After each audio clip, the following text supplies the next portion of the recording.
அனைவருக்கும் வணக்கம். இப்போ நம்ம எடுத்துக்காட்டு கிராஃப் ஒன்று பார்க்க போகிறோம். எடுத்துக்காட்டு 3.48 3.48 இந்த கிராஃப் நம்ம பார்க்க போகிறோம்.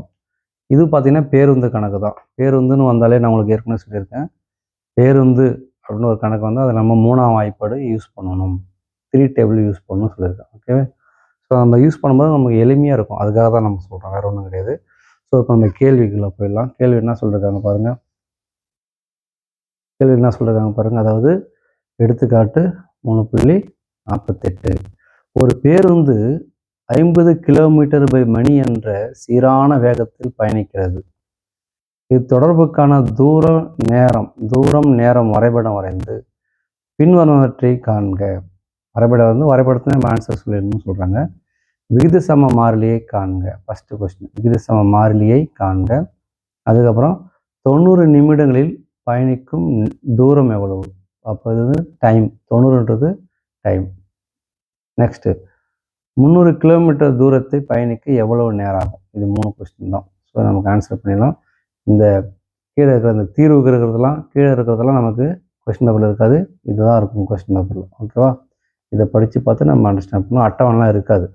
இப்போ இதை வந்துட்டு எல்லாருக்குமே சவாலாக இருக்கக்கூடியது. அட்டவணை எப்படி ரெடி பண்ணுறது அப்படின்றது தான் சவாலாக இருக்கும். ஸோ அட்டவணைக்கு நான் ஒரே ஒரு ஐடியா மட்டும் சொல்கிறேன். நம்ம அந்த ஐடியா ஃபாலோ பண்ணிக்கலாம். ஓகே. இந்த அட்டவணையில் வந்து இந்த 50 km/மணி இதை மட்டும் எடுத்து வச்சு நம்ம அட்டவணை ரெடி பண்ண போகிறோம். சரியா? ஓகே. இது மட்டும்தான் வச்சு நம்ம அட்டவணை ரெடி பண்ண போகிறோம். இதை மறக்காதீங்க. 50 km/மணி. ஸோ இதை வச்சு நம்ம கரெக்டாக அட்டவணை நம்ம ரெடி பண்ணிடலாம் ஈஸியாக. ஓகே. அதுக்கு ஒரு சில ஐடியா சொல்கிறேன். அந்த ஐடியா ஃபாலோ பண்ணிக்கோங்க. உங்களுக்கு எளிமையாக இருக்கும். நீங்கள் எழுதியிருக்கும் பாருங்கள். பேருந்து 50 km/மணி எழுதியிருக்கேன்னா. ஸோ இப்போ வந்து பார்த்தீங்கன்னா மணின்றது வந்து பார்த்தீங்கன்னா km/மணின்னு இருக்கா? இங்கே பக்கத்தில் கீழே என்ன இருக்குது? மணி. ஸோ இது அப்படியே கீழே இறக்கும்போது இதுதான் நமக்கு ஃபஸ்ட்டு வரும். ஸோ அப்போ மணின்றதான் நமக்கு வந்துட்டு ஃபஸ்ட்டு வந்துடுது. பயண நேரம் பயண நேரம்னு சொல்லிடலாம். பயண நேரம்னு சொல்லிடுவோம். பயண நேரம் எக்ஸ்ன்னு எடுத்துட்டோம். இது வந்து நிமிடத்தில் சொல்கிறோம். ஓகே. நெக்ஸ்ட்டு நம்ம என்ன பண்ண போகிறோம்? மேலே என்ன இருக்குது? கிலோமீட்டர். அது வந்து பயண தூரம்.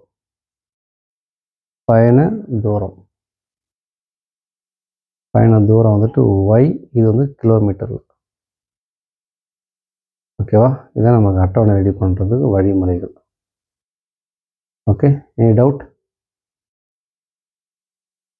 இங்கே பாருங்க, km/மணின்னா அப்படியே கிலோமீட்டர் மேலே போட்டு மணி கீழே போட்டுறாதீங்க. ஸோ மணின்றது கீழே இருக்குது. இதுதான் இப்படி கீழே இறக்கும்போது இதுதான் முதல்ல வருது. ஸோ மணியை வந்து மேலே போட்டுங்க. மணின்றது இங்கே கூட ஒரு எக்ஸாம்பிள் எழுதிக்கோங்க. 1 இங்கே நிமிடங்கள்னு சொல்லிட்டு அதை நம்ம மறுபடியும் மாற்றிக்கலாம். 1 2 3 4 5 6 7 இந்த மாதிரி எழுதிக்கலாம். ஓகேவா? பாருங்கள். இப்போ ஒரு மணிக்கு வந்து நமக்கு என்னது? எத்தனை மணி நேரம் வரும் சொல்லுங்க பார்ப்போம். ஒரு மணிக்கு எத்தனை நிமிடம் வரும்? இங்கே நிமிடம்னு கொடுத்துருக்கோமா? ஒரு மணிக்கு வந்துட்டு 60 நிமிடம்னு எல்லாருக்கும் தெரியும். கரெக்டாக தானே? ஸோ 60.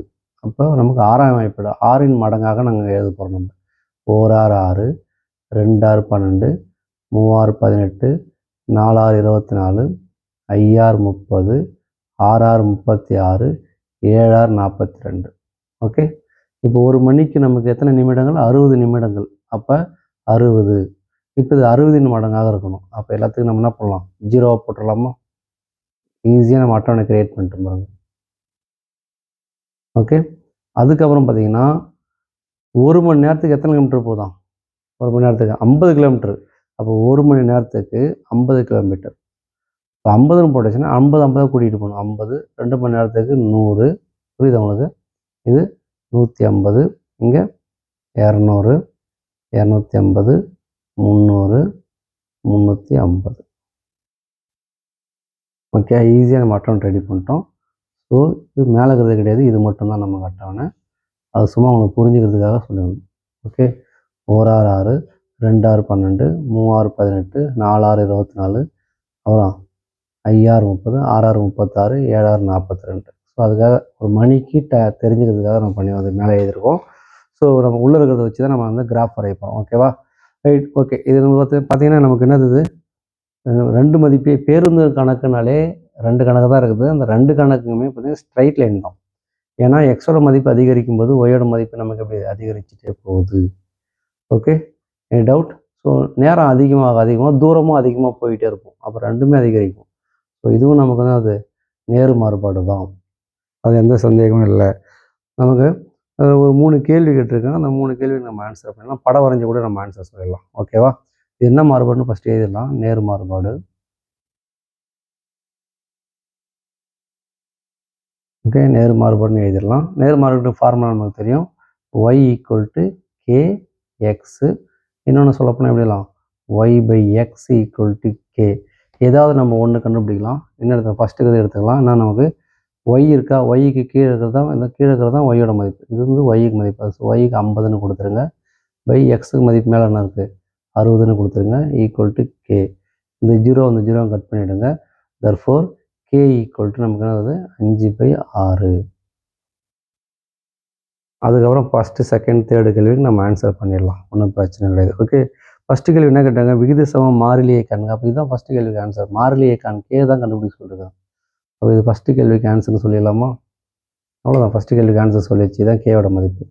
நெக்ஸ்ட் நம்ம வந்து செகண்ட் கொஸ்டின், அது நம்ம படத்தை பார்த்து சொல்லிடலாம். நான் உங்களுக்கு ஏற்கனவே சொல்லியிருக்கேன், பேருந்து கணக்குனாலே நம்ம என்னது 3ஆம் வாய்ப்பாடு யூஸ் பண்ணணும் சொல்லியிருக்கலாம். அவருக்கு அவங்களுக்கு ஸோ 3ஆம் வாய்ப்பாடு யூஸ் பண்ணிவிடுவோம் பாருங்கள். அங்கே இதில் வந்து பார்த்தீங்கன்னா 3ன் மடங்கு எதில் வருது பாருங்கள். எக்ஸ் அச்சில் வருதா, ஒய் அச்சில் வருதா? 3ன் மடங்கு. 1 3 3 2 3 6, 3 3 4 12, 5 3 15, 6 3 18, 7 3 21, 8 3 24. ஸோ எக்ஸ் அச்சில் தான் 3ன் மடங்கு வருது. ஓகே, இதில் வந்து நமக்கு வரலை. அப்போ எக்ஸ் அச்சில் தான் நம்ம 3ஆம் வாய்ப்பாடு யூஸ் பண்ணணும். புரியுதா உங்களுக்கு? ஆமாம், இங்கே போட்டிருக்கோம் பாருங்கள். எக்ஸ் அச்சில் வந்து 3ஆம் வாய்ப்பாடு. ஸோ இது வந்து நம்பர் வந்து நமக்கு 3ஆம் வாய்ப்பாடு போட்டால் நம்ம வந்து 0 போடும்போது ஒன்றோட ஒன்று இடிக்கும். இந்த வாட்டத்தில் இந்த பக்கத்தில் போட்டோம்னா, இப்போ 3 இப்படி போட்டு 6 இப்படி போட்டோம்னா, இப்போ 0 போடும்போது வந்து ஒன்றோட ஒன்று இடிக்கின்றதுக்கு நான் இந்த பக்கத்தில் திருப்பி போட்டிருக்கேன். ஸோ இதெல்லாம் நம்ம என்ன பண்ண போகிறோம்? எல்லாத்துக்குமே 0 போட்டுருவோம். 0 0 நம்ம எல்லாத்துக்கும் 0 போட்டுருவோம்.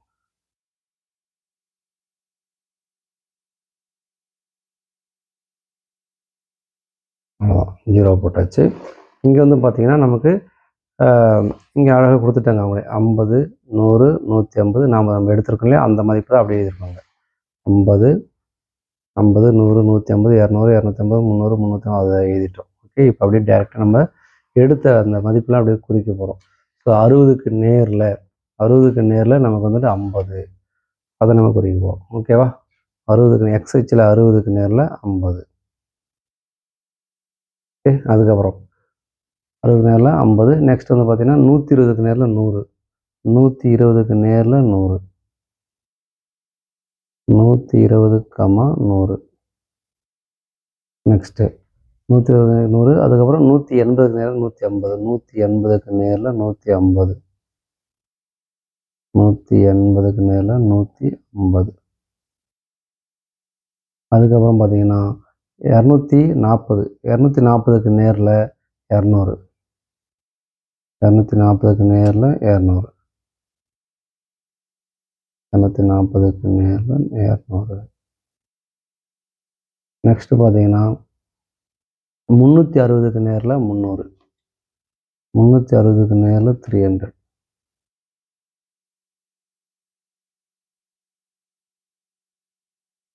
360க்கு நேரில் அப்போ 300 இருக்கு இல்லையா, 300க்கு நேரில் நமக்கு என்ன கிடைச்சிருக்கோம்னா 250. 300க்கு நேரில் 250, 300க்கு நேரில் 250. ஓகே, இது நமக்கு வந்து 360க்கு நேரில் 300. நெக்ஸ்ட்டு லாஸ்ட் ஒன்று 420க்கு நேரில் 350, 420க்கு நேரில் 420க்கு நேரில் 350, 420க்கு நேரில் 350.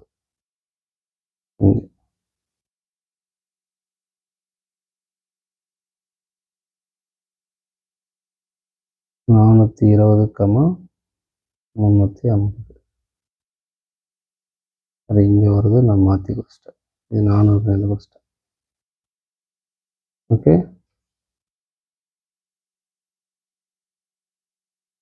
420க்கு நேரில் 350, 420க்கு நேரில் 350.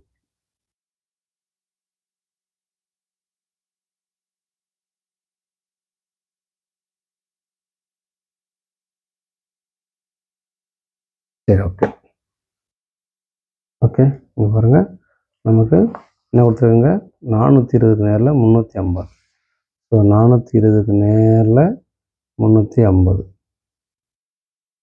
கொஞ்சம் கொடுத்துருங்க. இதெல்லாம் கிடையாது, கொஞ்சம் எனக்கு கிராஃப் கோடு லைன் மாறி வருவதனால கொஞ்சம் மாற்றி போயிடுச்சு, வேறு ஒன்றும் கிடையாது. ஸோ நீங்கள் வந்து எரேசர் வச்சு அழகாக அடிச்சிடலாம். ஓகே, நெக்ஸ்ட் நம்ம போகலாமா? ஓகே, இது என்ன பண்ணலாம், நம்ம ஸ்ட்ரைட்டாக கோடு போட்டுற வேண்டியதான். கோடு போட்டால் முடிஞ்சிடுச்சு. ஓகே, நெக்ஸ்ட் நான் செய்கிறோம், நம்ம ஸ்ட்ரைட்டாக இதை கோடு போட்டுடலாமா?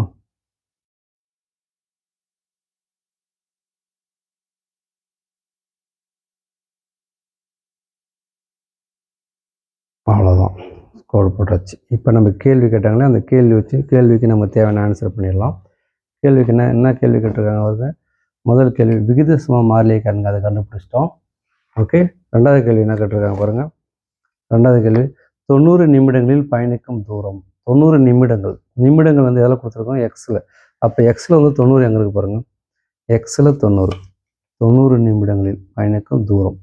இதுக்கு நேரில் ஒரு கோடு போடுங்க. ஓகே, சரிதா? 90க்கு நேரில் ஒரு கோடு போடுறோம். இது போடும்போது இந்த கோட்டில் போய் இடிக்குது பாருங்கள், இடித்தோடனே அதுக்கு மேலே போகக்கூடாது, கோடு தாண்டி போக, இடித்தோடனே அங்கேருந்து அப்படியே திரும்பிடணும். திரும்பிட்டு ஒய்ஹெச் கோடு போடுங்க. So YH. ஓகே, பாருங்கள், 50க்கும் 100க்கும் நடுவில் என்ன நம்பர் வரும், 75 வரும். கரெக்டாக? உதாரணமாக நம்ம எப்படி வரும், நம்ம 50க்கும் 100க்கும் நடுவில் என்ன வரும், 75. ஸோ நம்ம வந்துட்டு பார்த்தீங்கன்னா 25 ரூபா, 50 ரூபா, 75 ரூபா, 100 ரூபா. இந்த மாதிரி 4 பார்ட்டாக பிரிக்கிறோம் வச்சுக்கோங்க. இதில் பாருங்கள், 25க்கும் 75 நடுவில் 50, 50க்கும் 100க்கும் நடுவில் 75. ஸோ அதுதான் நாங்கள் போட்டிருக்கோம். ஓகே, அப்போ 50க்கும் 100க்கும் நடுவில் 75 வரும்ன்றது போட்டுட்டோம். ஸோ அப்போ 90 நிமிடங்களில் எத்தனை கிலோமீட்டர் நமக்கு பயணிக்கும், 75 கிலோமீட்டர் போட்டுடலாமா? 75 கிலோமீட்டர். அவ்வளோதான், ரெண்டாவது கேள்விக்கு ஆன்சர் முடிஞ்சிருச்சு. சரி, மூணாவது கேள்வி பார்க்கலாமா? மூணாவது கேள்வி என்ன கொடுத்துருக்காங்க புக்கில், 300 கிலோமீட்டர் தூரத்தை பயணிக்க, 300 கிலோமீட்டர் தூரத்தை பயணிக்க எவ்வளோ நேரம் ஆகும்?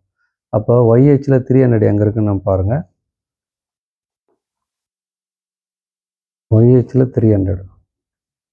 ஸோ இதுக்கு நேராக நம்ம ஒரு கோடு போட போகிறோம். போட்டு இங்கே இடிக்குது, இதுக்கு மேலே போகக்கூடாது, இடிக்கிற இடத்தால் தள்ளி போகக்கூடாது. இடித்த உடனே நம்ம என்ன பண்ண போகிறோம், திரும்ப போகிறோம்.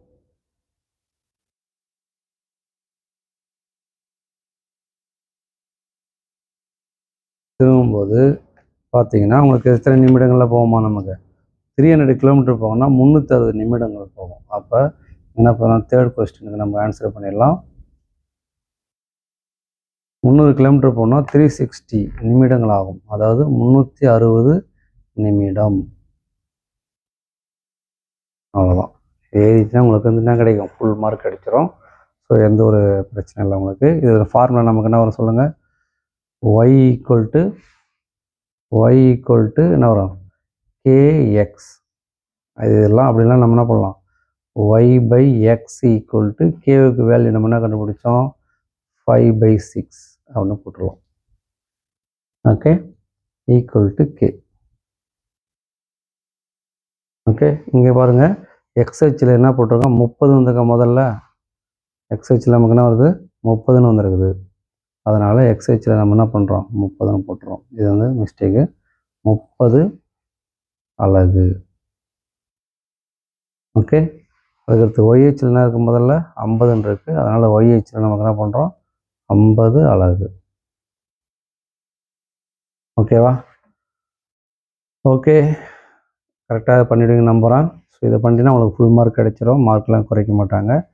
இது மட்டும் இதனாலே போதுமானது. ஓகே, இங்கே பாருங்கள், இங்கே கொஞ்சம்லாம் ஓவர் ரைட்டிங் இருக்குது, அட்ஜஸ்ட் பண்ணிக்குவாங்க. என்னோடய நீங்கள் நல்லா சூப்பராக கிராஃப் பண்ணுவீங்க. உங்களுக்கு ஜஸ்ட் ஐடியா தான் கொடுக்குறேன். அந்த ஐடியா வச்சு நீங்கள் ஃபாலோ பண்ணுங்கள். Okay. Okay, thank you. God bless you. Next வீடியோவில் பார்ப்போம்.